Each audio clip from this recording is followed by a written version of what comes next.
This is Texans TV. Texans Extra Points is sponsored by Community Coffee, strong as our roots, by Reliant, the official energy provider of the Houston Texans, and by your Houston area Ford dealers. Ford is the best in Texas, and by Emoji, the official business bank of the Houston Texans.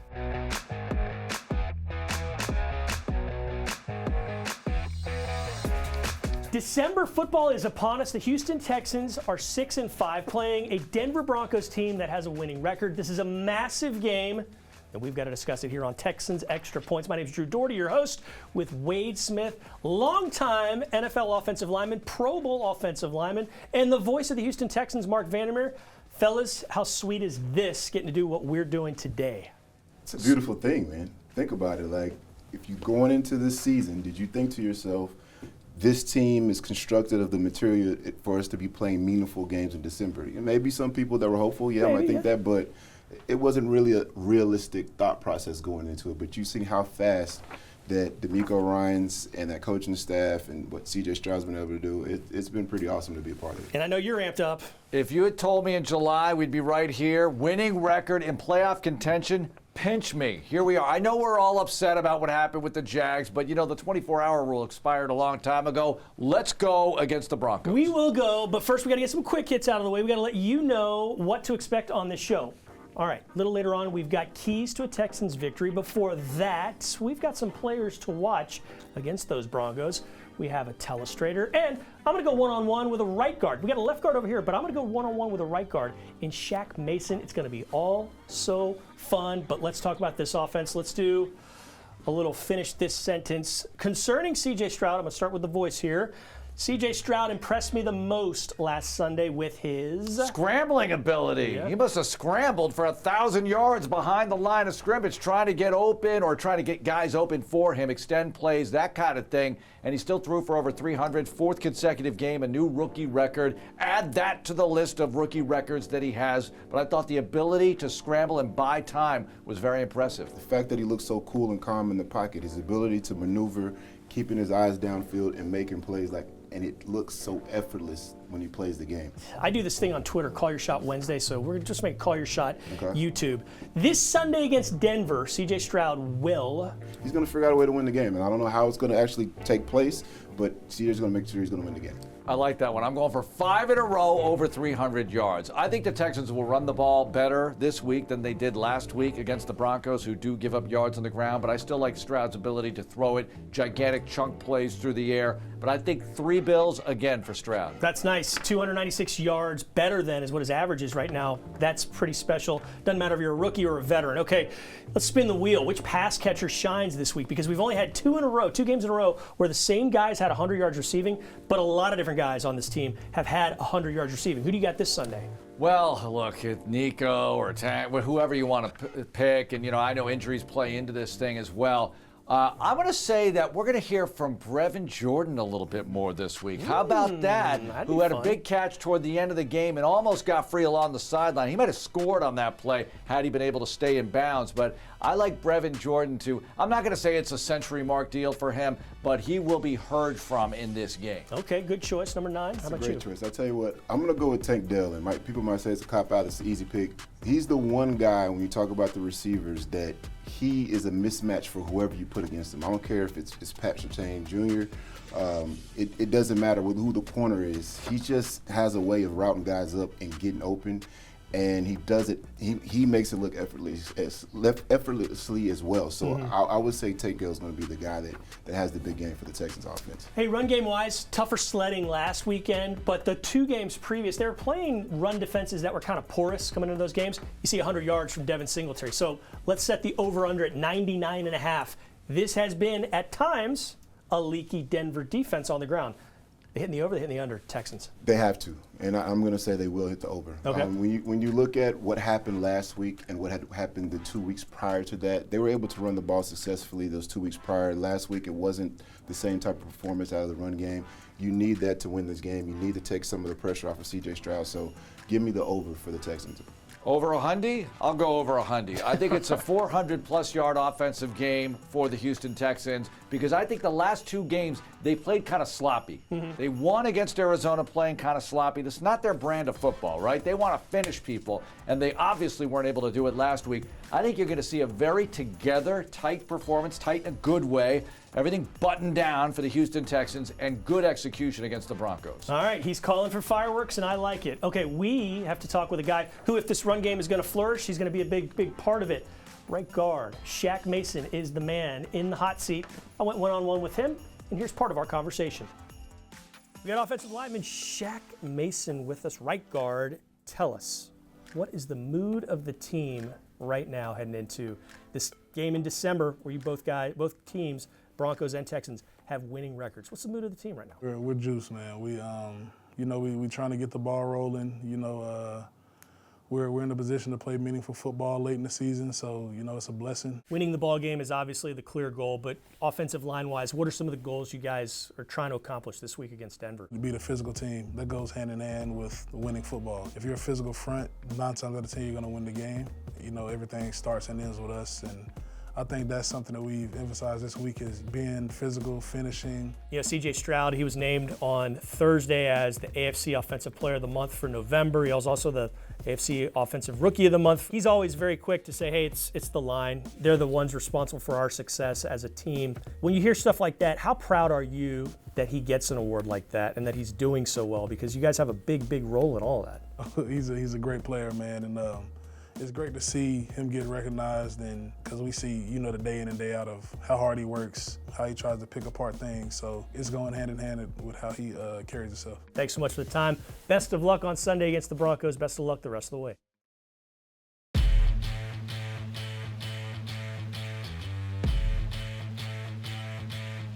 Manning fakes the give, steps up, and Manning is sacked. Brought down by J.J. Watt. Manning shotgun, fakes the give, has a little time. Now the pocket collapses. He's brought down by Watt. J.J. Watt.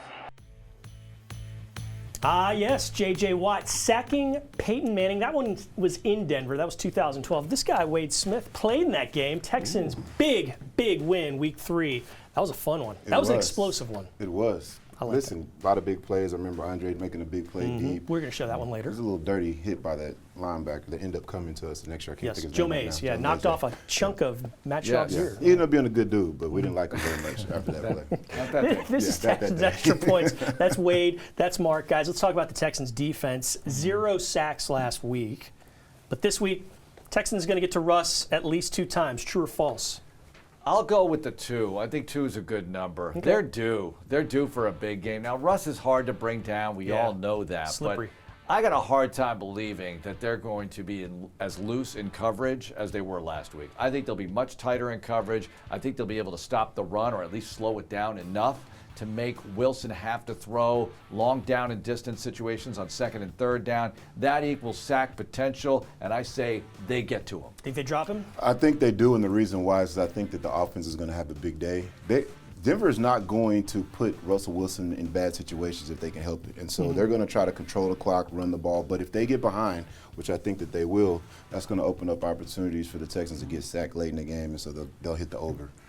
True. All right. Complete this sentence. This Sunday, the Texans secondary will. They're going to be clean. They're going to play a clean ball game. You look at what happened last week. There were a lot of penalties called, a lot of critical errors on 3rd down. I think they're going to play a clean game this week. And you got to understand this. Talked about a little bit earlier. The Denver Broncos aren't trying to beat you throwing the ball like that. It's complimentary off of their run game. They have some good threats as far as Courtland Sutton and Jerry Jeudy, but I don't think there's going to be as many opportunities as opposed to what it was like last week against Jacksonville. So I think they're going to have opportunities, not quite as many, but they're going to have to play a clean game. What do you see out of the DPs? What do they need to do? They'll be more effective this week, and Wade pointed this out. They don't move the ball through the air much. They're throwing for about 200 yards a game, if that, right? That's not a lot. The Texans throw for 100 more yards per game. That's a lot over the course of a season. So this is no aerial attack. This is not Air Wilson or Air Payton or anything like that. So if you get ahead, they'll have to throw more. That's more opportunities for your DBs to make plays. So let's see how it goes from there. They've been winning. This winning streak is built on takeaways, being conservative. That's how they've been doing it. And Wilson making the advantageous occasional running play. That's how they've been cashing in with the 5-game winning streak, not because they're this prolific offense. Hey, Denzel Perryman, the linebacker, is back this week. What's that mean for this defense? That means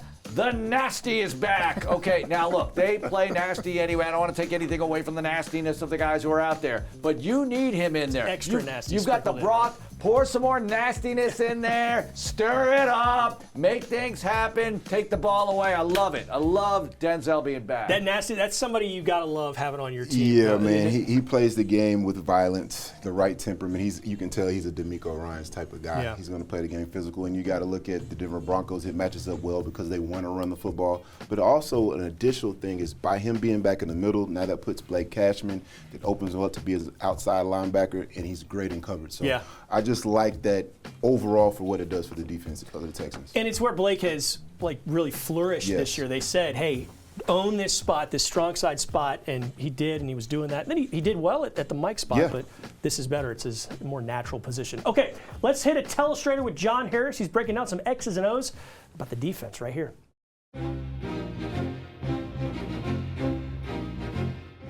My mama told me, you got yourself into it, now get yourself out of it. Well, the Texans were about to apply that philosophy because they had gotten themselves into it, letting Christian Kirk run all the way down to the 1-yard line. Now, they were going to get themselves out of it with a stop here on the last play of the half. Let's take a look at how it happened and go to the telestrator presented by BMW. I picked the end zone shot because I figured everybody had seen the other shots. So I picked this because this is a great view of everything you want to see. You see the Jaguars here, very heavy. Tackle, tackle, tackle, tight end, tight end. So they went really heavy. But earlier, they had just jumped over the top for a touchdown because Trevor Lawrence is 6'6". I'm expecting that again, especially once they shifted. Now there's nobody coming over the top here. Henry's all the way over here. But you can see what the Texans saw, that Etienne is offset. He's not right here. He's offset, so you're thinking, okay, maybe there's something they're trying to do out here. And they do. They try and run a little pin down and pull the guard or pull the tackle. And they're going to pitch it to Etienne. And he's got the opportunity to do two things. Outside if he pins him, or to go inside if he kicks him. But Jalen does a great job of taking on and getting upfield. So that determines you go back inside. When he does that, it becomes two bulls colliding at the 1-yard line. Travis Etienne, Desmond King. And this is a collision, folks. I mean, this is a full-on football collision, and I could watch this 100 times. So Jalen does a good job here. Set the edge, best you can. Kerry Hyder's trying to get through there. Desmond King's got to come and make the play. And he gives up his body and hits right the 1-yard line. Now, watch the fire ants fly. Look at all those red shirts. Cashman gets off a block. Henry's getting off a block, and they all help because you never know. Etienne is good. He could break out of there, but when you're hitting him with about 8 red jerseys, look at everybody. Look at this. Look at the fire ants. That's what you've got to have. That swarm right there getting the ball on the last play of the half. This, my friends, is unbelievable. Got yourself into it. Now go get yourself out of it. Great job by the Texans defense to get themselves out of a lot of trouble on the last play of the half. My mama would be very proud.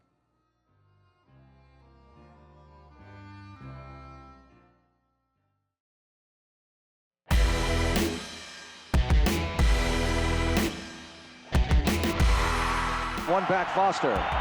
Matt fakes the give, sets up, and he fires deep downfield and has Andre Johnson at the 15, 10, 5, rock and roll, touchdown Texans. My goodness, 60 yards, and Houston takes the lead.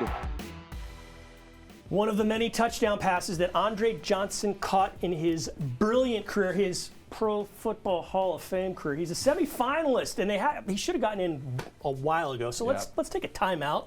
Wade Smith, Marc Vandermeer, each of you in 15 seconds or less. Why is Andre Johnson deserving of a Pro Football Hall of Fame bid? He's one of the most prolific wide receivers in the history of this league. He never played with a Hall of Fame quarterback. If you look around what he had, other than this guy, who are the Hall of Famers, okay? So he made things happen. He was the biggest reason to come to the stadium for a long time in this building until they finally got good, got to the playoffs and everything. I think he's phenomenal. Belongs. You played with him. You love him. Why is he a Hall of Famer? Yeah, I believe there's like 4 receivers on the ballot that are Hall of Fame eligible. If you're picking teams, I don't care what anybody says. If you have 32 owners, you have opportunity to pick teams.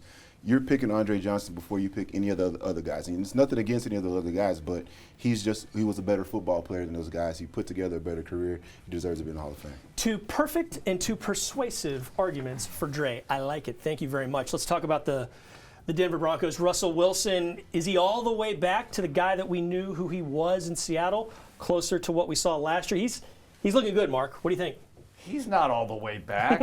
Is he watching this? You're all the way back, Russell. No, he's not. He's not all the way back. I said it. 200 yards per game. That's not Russell Wilson. Now, if you look at the way he can make plays, though, he can still make plays with his legs. He's much better under Sean Payton. They're much better coached than they were last year. You wipe out last year. He can't be as good as he was a few years ago with Seattle, Super Bowl contenders, but he's good enough now to win and to beat the Texans on Sunday. Better be ready for Russell Wilson. What do you say, all the way back? He's definitely not all the way back to what he was in Seattle, but I will tell you this, he's cut down tremendously the errors that what he had last year. And that's giving them an opportunity to win ball games. And so he's formidable. You're going to have to prepare for him, like Mark mentioned earlier about him making scramble plays and critical down distances. You have to be prepared for that. And that's another reason I think Cashman being as the outside linebacker is going to help because he can run with him. But I just tell you what, man, he's playing better football, but he's definitely not the guy that he was when he was with the Seattle Seahawks. All right, Father Time will do that to you. Okay, how about the defensive side? Patrick Surtain, Justin Simmons, corner, safety. 2 of the best that you're going to see and run into, right? No question about it. I tell you, a little bit personal with this. Like, Pat Surtain, that little kid was like 3-4 years old walking around the locker room when I was a rookie in Miami. And so now to see him grow into be one of the better cornerbacks in the league, it's crazy how fast time flies, but it's just awesome to see what he's been able to do. He's the guy that I think C.J. needs to stay away from. The great thing about the Texans offense is that we have so many good receivers and so many receiving options that, hey, if Pat is over on this side, then we can take advantage of them other places. And then Simmons, he's a ball hawk as a safety. He's a guy that can come down and hit you just like a lot of those guys on the Broncos defense. So both of those guys are some of the best at their positions, and you're going to have to take account of them.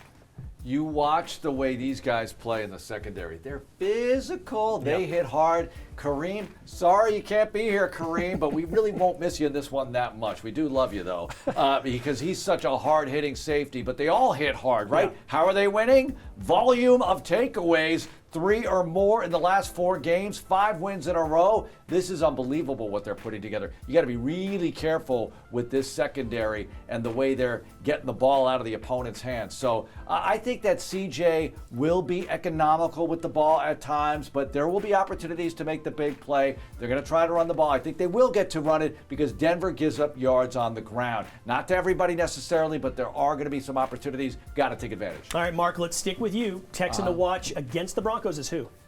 Texan to watch against the Denver Broncos. Will Anderson Jr. Make some plays in the backfield. Go get Russell Wilson. How about you, Wade? Who's your Texan to watch? I'm going to pick the guy that was on the show earlier today, Shaq Mason. All right. And him along with the offensive line, but I like to see what he does in the run game, dominating at the point of attack and continuing to build on what he's done so far this year. Okay, so this is an offensive lineman saying this. Like, I'm going to be watching an offensive lineman, all right? We're all going to be watching Shaq Mason. No, we take it for granted sometimes, the work you guys do. It's awesome. Those are good choices. I'm going to go with his guy, Blake Cashman, the linebacker. Sliding back to that strong side spot, going to be in position to make lots of plays, and he's done it time and time again this year. Let's see him do it again on Sunday against Denver. All right, stick with us. When we come back, we've got keys to a Texans victory on Texans Extra Points.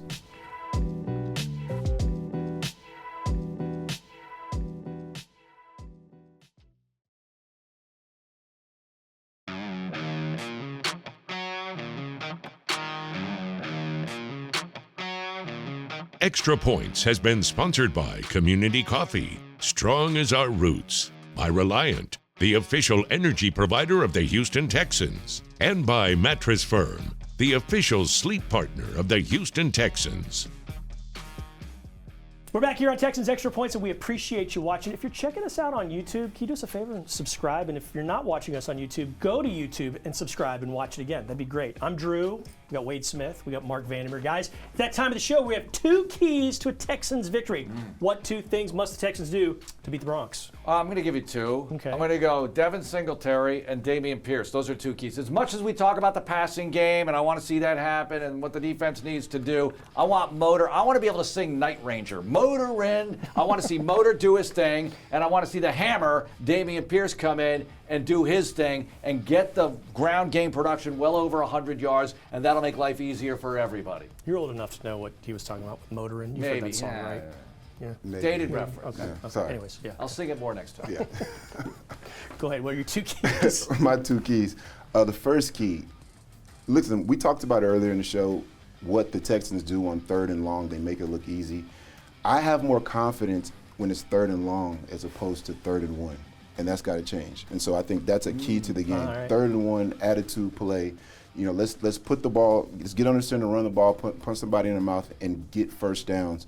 Be very successful on and efficient on 3rd and shorts, 4th and shorts. And then the second key to the game, I think, defensively, let's get some turnovers. Yeah. What the Broncos have been able to do is to protect the football, to keep themselves in games. If you get some turnovers on those guys, I think they can unravel. I think we have a big day at the office, and I feel like that's going to be one of the keys to the game. Those are great. You kind of took, both of you, some of mine. So I'm not going to tell you which ones you took. So I'm going to just go off script. Texans are a top 10 team when it comes to turnover differential, meaning they take the ball away more than they give it up. Let's go +2. Let's get 2 takeaways as opposed to no turnovers. And then give me a big play on special teams, whether it's a long field goal, a blocked punt or field goal, a big return. Let's do something like that, and let's sail on into victory number 7 of this fun 2023 campaign. Always fun being with you both. Wade, Marc, thank you very much. Thank you for checking us out. We will be back again, same time, same place next week. This has been Texans Extra Points. Until then, go Texans.